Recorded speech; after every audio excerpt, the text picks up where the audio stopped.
I didn't mean to expose her that night, but the way she caught that fork told me she wasn't who everyone thought she was. The ballroom smelled like expensive perfume and polished marble, the kind of place where a single glass of champagne probably cost more than my entire shift, and I kept my eyes down the way you learn to do when you don't belong somewhere, balancing a silver tray in my left hand, while weaving between tables filled with people who never had to check their bank accounts before ordering dessert. And then there was her, Victoria Hale, standing at the center of it all like she owned not just the room, but the air everyone was breathing. Her white dress cut perfectly, not flashy but precise, like everything about her had been calculated, and no one got too close, not even the men in tailored suits who worked for Adrian Moretti, because fear doesn't always look loud. Sometimes it looks like silence, like people stepping aside before you even move, and I felt it before I understood it. That strange pressure in my chest as I approached her table, like my body knew something my mind hadn't caught up to yet. I reached forward to place a fork beside her plate. Just a small movement, routine, forgettable, but my hand slipped.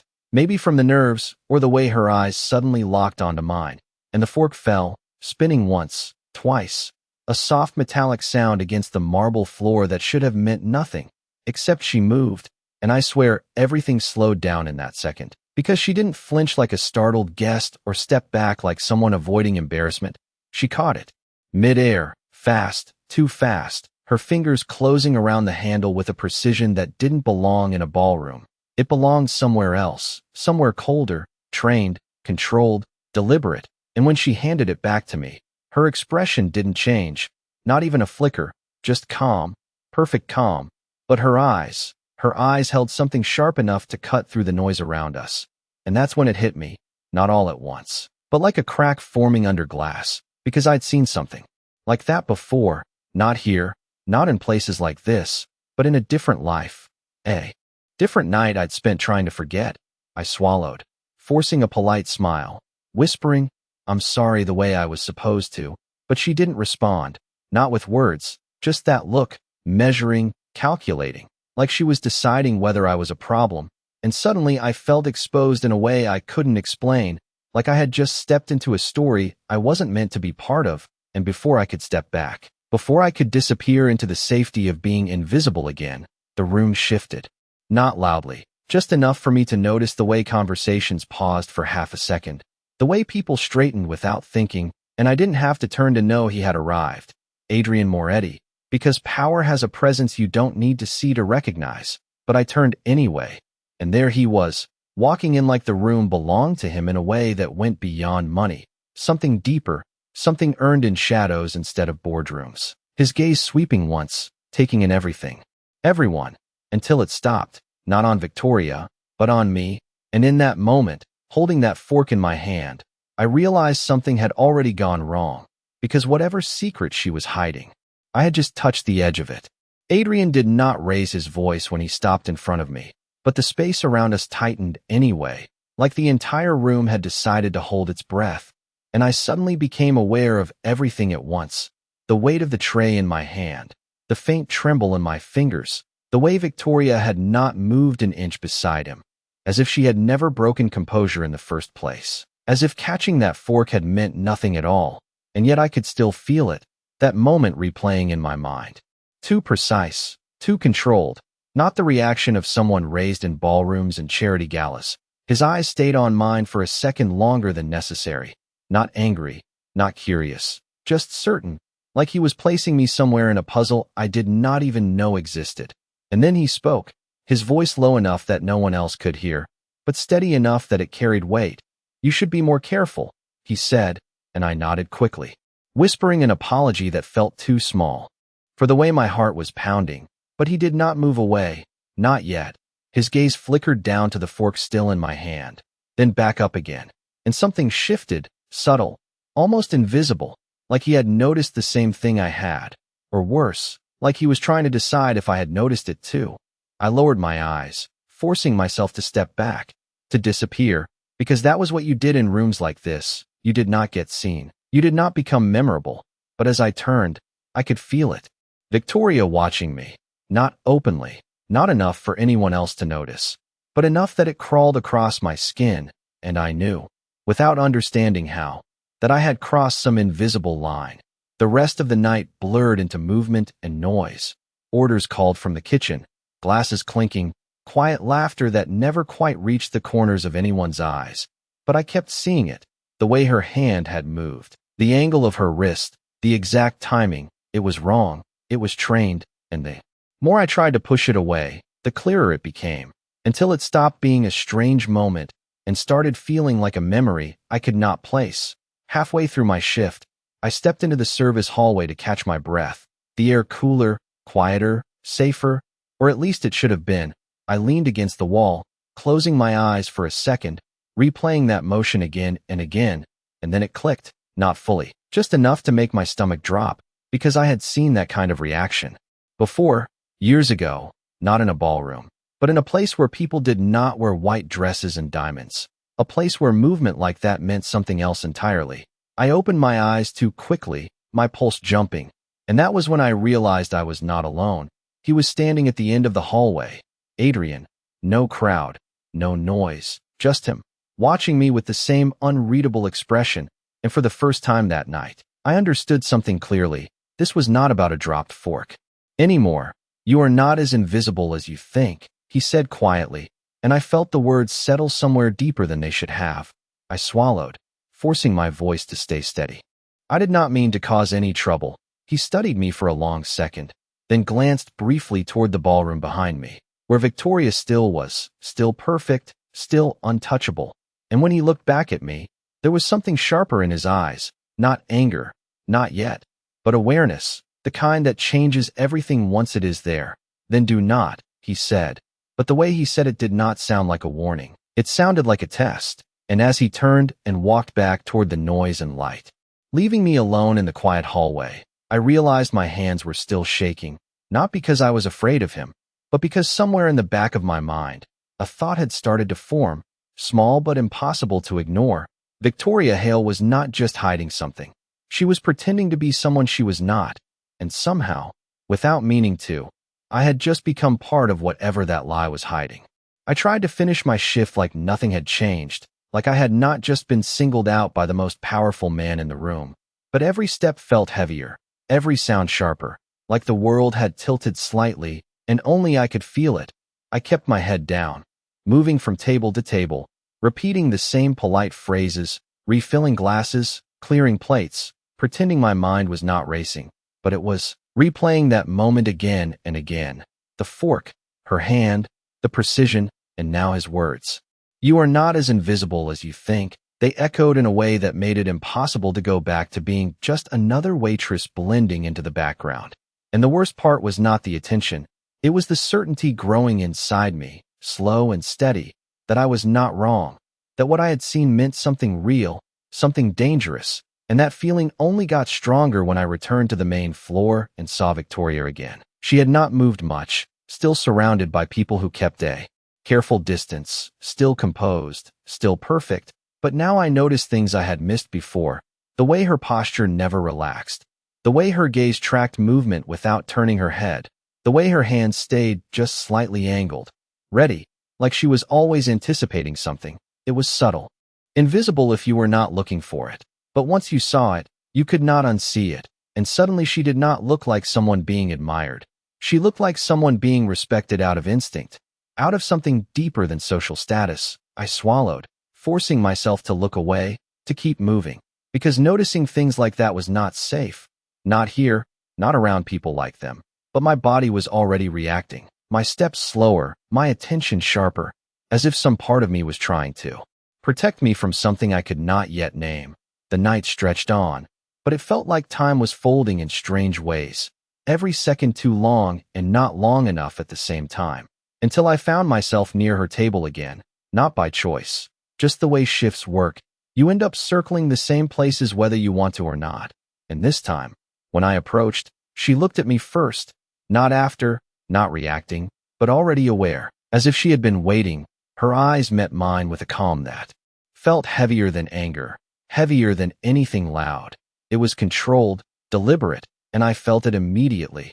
That silent message. She knew. Maybe not everything, but enough to see that I had noticed something I should not have. I placed the glass in front of her carefully, my hands steady now, not because I was calm, but because I had crossed past panic into something sharper, something clearer, and for a second, neither of us spoke, the noise of the room fading into the background. Again, until she tilted her head slightly, studying me in a way that felt far too personal for a stranger. "You are new," she said softly, her voice smooth, almost gentle, but there was something underneath it, something measured. I nodded, keeping my answer simple. "Yes, ma'am." She held my gaze a second longer than necessary, then smiled, the kind of smile that looked perfect from a distance but did not reach her eyes. "You should be careful," she added, almost echoing Adrian's words, but where his had sounded like a warning, hers sounded like a conclusion, like she had already decided something about me. And that was when it happened again, not with a fork this time, but with something even smaller. The man beside her shifted his chair abruptly, bumping the table just enough to make a glass tilt, and before it could fall, her hand moved, fast, precise, catching it without even looking, her attention still locked on me the entire time. And that was it, the final piece, because people do not move like that by accident, not twice, not without thinking, not while holding eye contact. I felt my breath catch, just for a second, but it was enough for her to see. Her smile faded, not dramatically, just a fraction, but it was gone, replaced by something colder, something that confirmed everything I had been trying not to believe. And in that moment, standing there with the weight of the room pressing in around us, I understood something with absolute clarity. Victoria Hale was not just hiding a secret. She was watching me now the same way I had been watching her, and whatever game I had accidentally stepped into, I was no longer on the outside of it. I should have walked away right then, should have forced myself to forget everything I thought I saw and finish the night like it was just another shift. But something inside me refused to let go, that quiet certainty settling deeper with every passing second, because now it was not just a strange moment. It was a pattern, and patterns do not lie. I moved through the room on autopilot, my hands doing their job while my mind stayed fixed on her, on the way she had caught that glass without looking, without hesitation, without even breaking eye contact. And the more I thought about it, the more one question kept pressing forward. Not what she was hiding, but why she was hiding it here, in a place like this, in front of people like Adrian Moretti, unless he already knew, unless this was all part of something I could not see. The thought made my chest tighten, because if he knew, then what exactly had I just stepped into? And if he did not, then I was the only one in that room who had noticed, which somehow felt even worse. I needed air, or at least the illusion of it. So I slipped back into the service hallway again, the noise fading behind me, replaced by the low hum of ventilation and the distant clatter of dishes. I pressed my hand against the cool wall, grounding myself, trying to slow my breathing, trying to think clearly. And that was when the memory finally broke through, not fully formed, not clean, but enough to send a chill down my spine. It was from years ago, a night I had tried to forget, when I had worked a temporary job at a small private event. Nothing like this, smaller, quieter, but there had been a woman there, someone people whispered about without saying her name, someone who moved the same way, controlled, precise, like every motion had been practiced 1,000 times. I never saw her face clearly, just glimpses, just impressions, but the feeling had been the same, that quiet pressure, that sense that you were standing too close to something you did not understand. And now that same feeling was here, standing in a ballroom filled with people who thought they were in control. I pushed myself off the wall, my mind racing. Because if that memory was real, if I was not imagining the connection, then Victoria Hale was not just pretending. She was replacing someone, or hiding as someone. And that thought did not feel dramatic. It felt logical, like the only explanation that fit. Footsteps echoed behind me before I could go any further, measured, unhurried, and I did not have to turn to know who it was. "You are thinking too much," Adrian said quietly, his voice cutting through the silence like it had been waiting for me to reach this exact moment. I turned slowly, forcing myself to meet his gaze, because avoiding it now felt pointless. "I am just doing my job," I replied, keeping my tone steady, but he shook his head slightly, almost like he expected that answer and had already dismissed it. "No," he said, "you are observing." There was no accusation in his voice, just certainty, and that made it worse. because it meant he had been watching me as closely as I had been watching her. I swallowed, choosing my next words carefully. I do not understand what you mean. He stepped closer, not threatening, not aggressive, just enough to close the distance in a way that made it impossible to ignore him. Then let me make it simple, he said, his eyes holding mine with a calm intensity that felt heavier than any raised voice. Whatever you think you saw tonight, it is incomplete. Incomplete. The word echoed in my mind, because it did not deny anything. It did not tell me I was wrong. It only suggested that I did not have the full picture.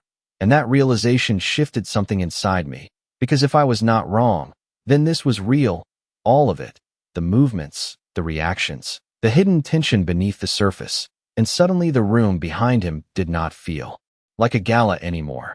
It felt like a stage, and everyone inside it was playing a role, including him, including her, and now, somehow, including me. He studied my expression for a moment longer, then added, softer this time, almost like a warning he did not want to repeat.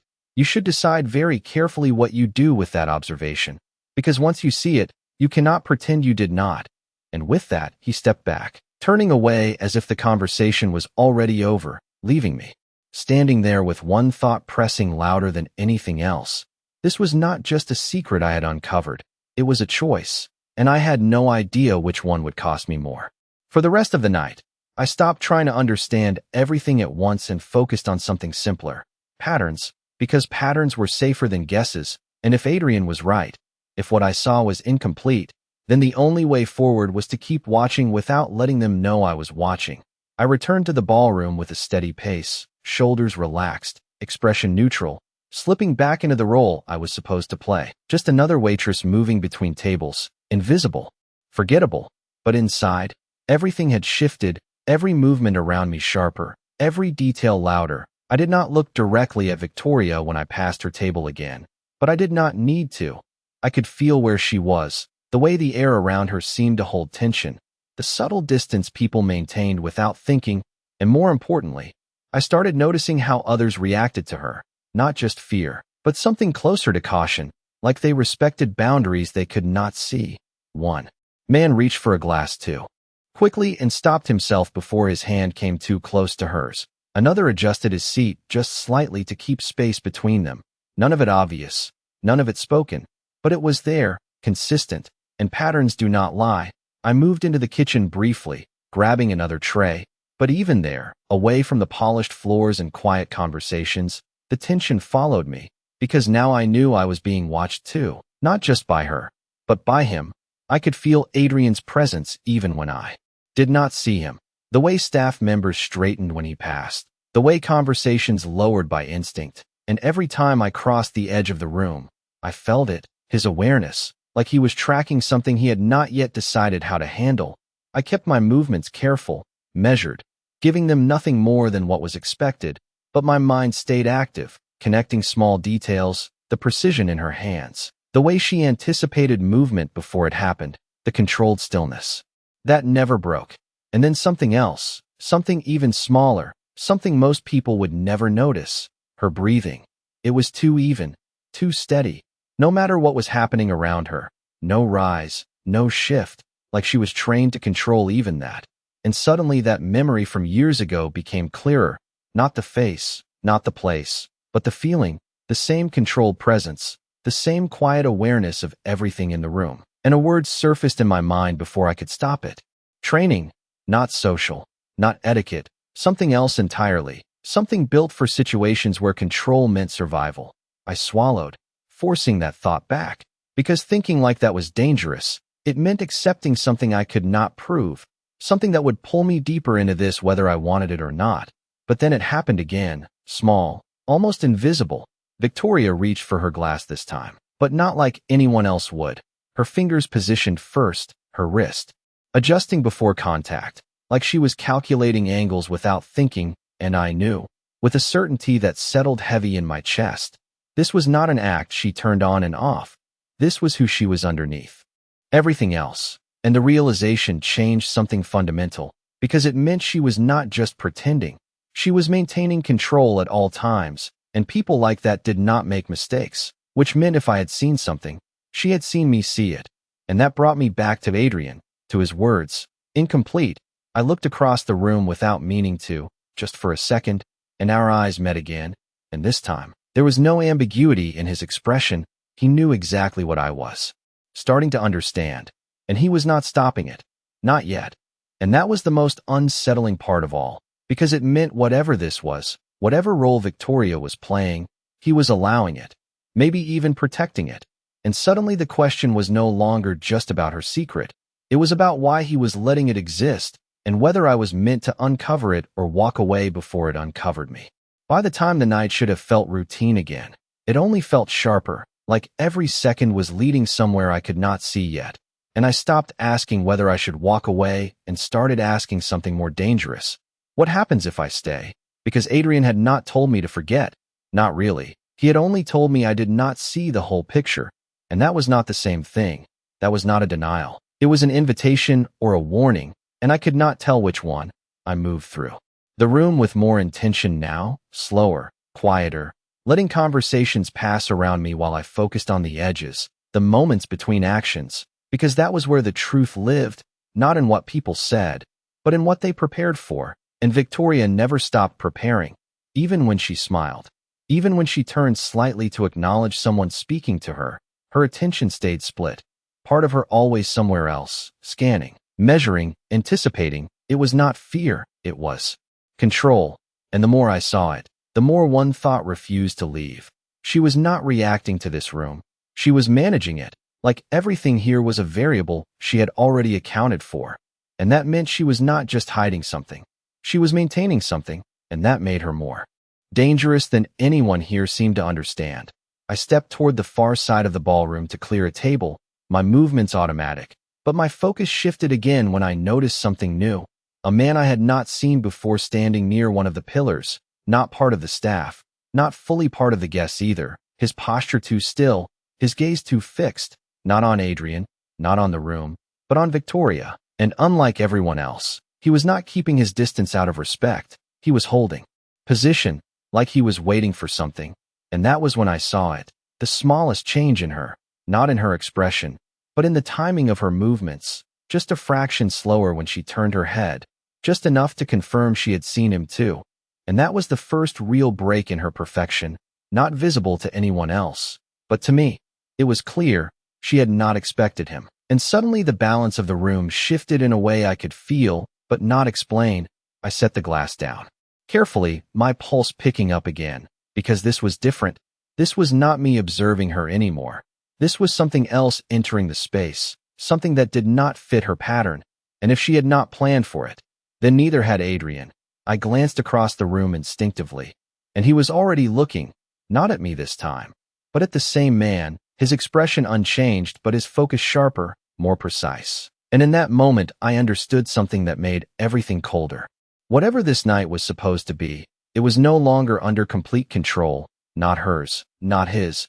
And that meant the rules were changing. I stepped back, instinct telling me to create distance, to remove myself from whatever was building. But as I did, Victoria's gaze snapped back to me, not slowly, not gracefully, but immediately, direct and intentional, like she had just recalculated something and I was part of it. And that look held something new, not just awareness, but urgency. And for the first time since this began, I saw it clearly, not fear, but risk. She was managing more than just appearances.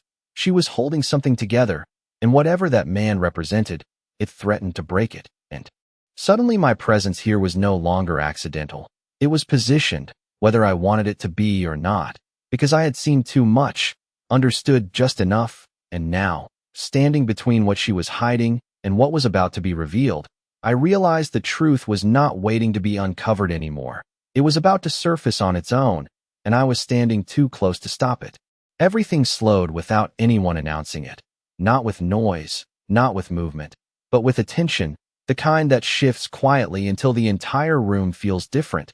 And I could feel it now, that invisible line tightening between Victoria and the man near the pillar, neither of them moving toward each other, but neither of them looking away either. And that was enough, because in a room like this, stillness said more than action ever could. I stayed where I was, tray balanced in my hands, pretending to wait for instructions that no one had given, because stepping away now would draw more attention than staying.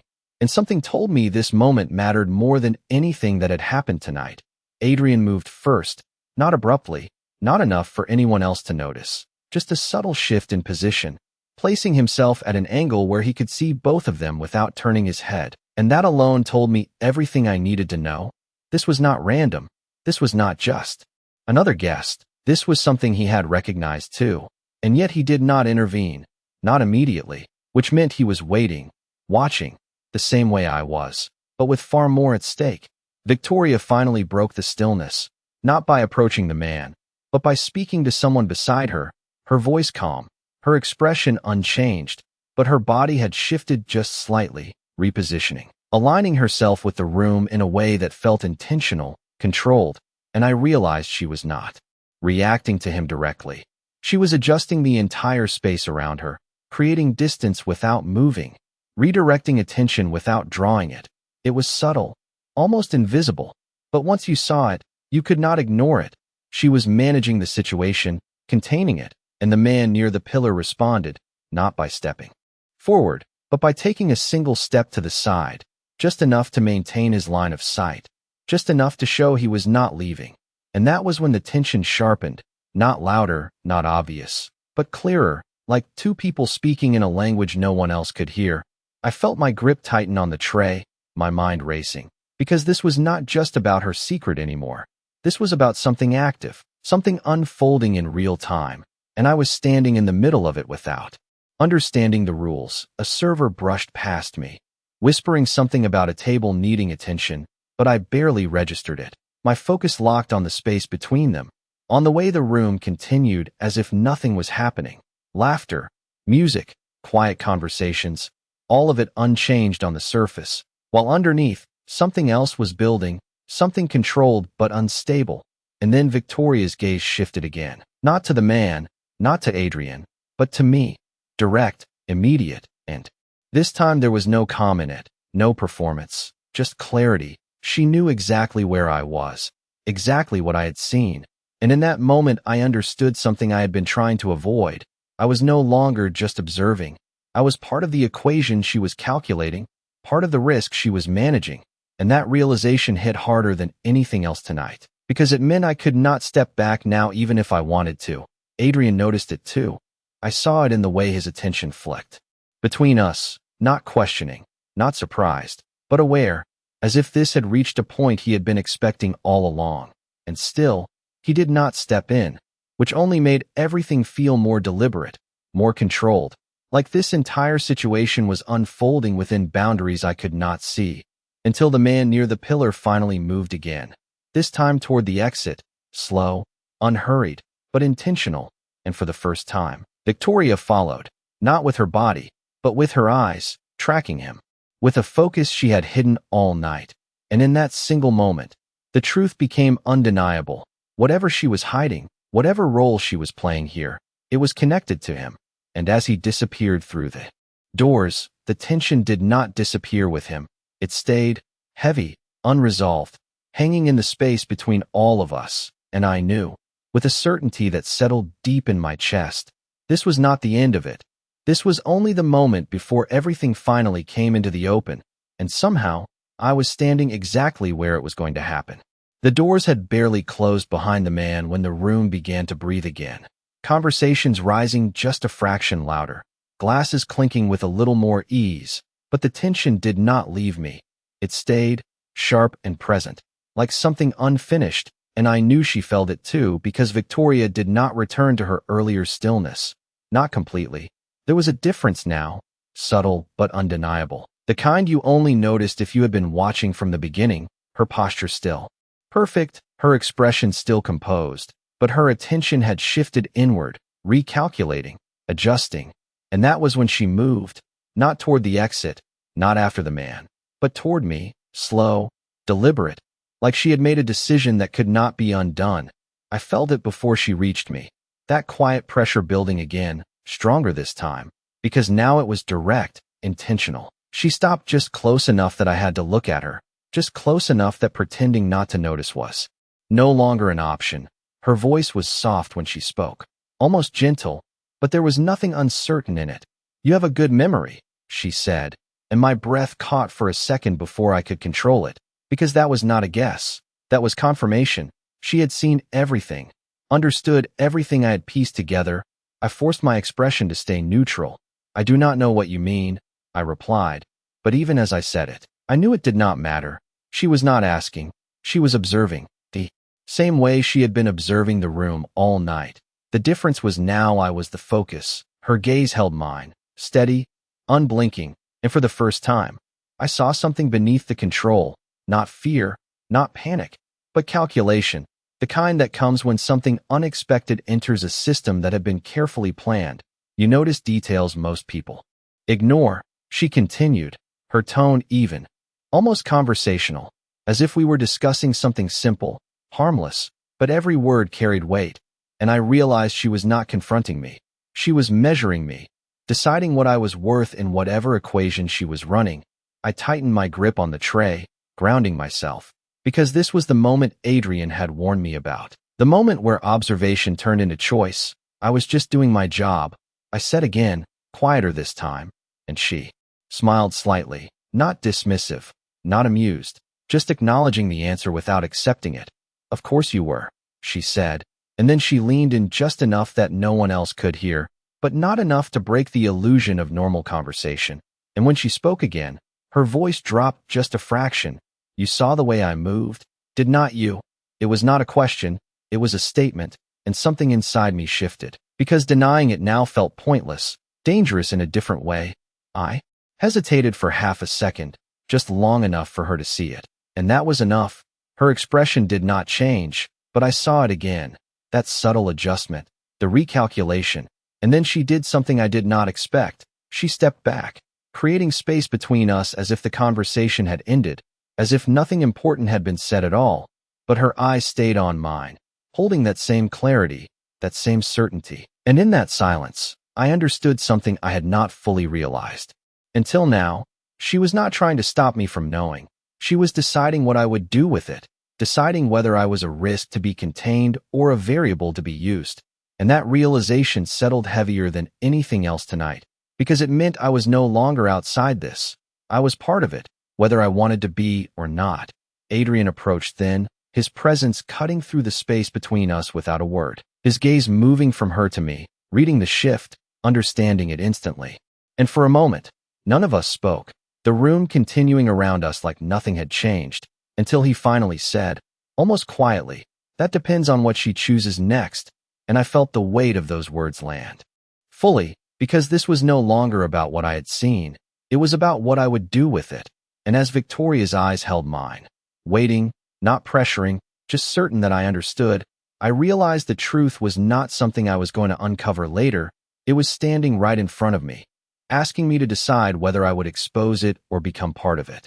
The silence between us did not last long, but it felt like something permanent had already shifted, like a line had been drawn and all that remained was deciding which side I would stand on.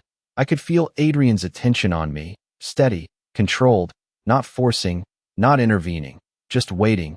And that was the part that made everything heavier, because if he had wanted to end this, he could have, easily, but he did not, which meant this was intentional, this choice, this moment, it was being allowed to happen. Victoria did not look away, her gaze steady, patient, like she had already calculated every possible response I could give. And maybe she had. Maybe she knew that silence was not going to work anymore, not after everything I had seen, not after everything she had confirmed without saying it directly. My grip tightened slightly around the tray before I slowly lowered it onto the nearest table, freeing my hands without thinking, because something told me I needed to stand still. For this, not hide behind movement or distraction, just face it. I met her eyes fully this time. No hesitation, no pretending, and for a second, nothing happened, no reaction, no shift, just that quiet, intense awareness passing between us. And then I spoke, not loudly, not enough to draw attention, but clearly. You are not who they think you are. The words left my mouth before I could stop them, not dramatic, not accusatory, just true. And that was enough. The smallest change passed through her expression, not visible to anyone else. But I saw it, the confirmation, the acknowledgement, not of guilt, but of accuracy, Adrian did not move, but I felt it, his focus sharpening, the weight of the moment settling more firmly into place. Victoria tilted her head slightly, studying me again, but this time there was no need to measure. The decision had already been made. The only question left was mine. Most people would pretend they never noticed, she said quietly, her voice calm, almost reflective, like she was stating a fact rather than testing me. I shook my head once, slow, deliberate. I am not most people, I replied, and something shifted again, not tension, not threat, something closer to clarity, like the final piece had clicked into place. She exhaled softly, not a release, not relief, just acknowledgement, and then, for the first time that night, she stopped pretending entirely. It was not obvious, not something anyone else would see, but I felt it, the control still there, but no longer directed at hiding. Instead it settled into something quieter, something real. They are afraid of the wrong things, she said, her eyes never leaving mine. And that sentence carried more weight than anything else she had said, because it was not a denial. It was not an explanation. It was a truth placed carefully between us. Adrian finally stepped forward then, not to interrupt, but to complete the moment, his gaze moving from her to me with a clarity that matched hers, and I understood it then, fully. This was never just about exposing a secret. It was about understanding it, about seeing beyond what everyone else accepted without question, and in that understanding, choosing what to do next. You had a choice tonight, Adrian said quietly, his voice steady, measured, and you made it. I felt the weight of that settle in, not as pressure, but as something final, because he was right. I had chosen not to look away, not to pretend, not to stay invisible, and now there was no going back to that version of myself. The room continued around us, unaware, unchanged, but everything between us had shifted completely. Victoria held my gaze for one last second before stepping back into the role the world expected her to play, composed, controlled, untouchable, but now I knew what was beneath it, not something fragile, not something false, something deliberate, something chosen, and as Adrian turned away, already moving forward like the night would continue exactly as planned, I realized something that stayed with me. Long after I left that ballroom, he could control everything in that room, every person, every outcome. But that night, I had controlled one thing he could not, what I was willing to see. And once you see the truth behind power, it does not disappear. It stays quiet, steady, waiting for the moment it matters again.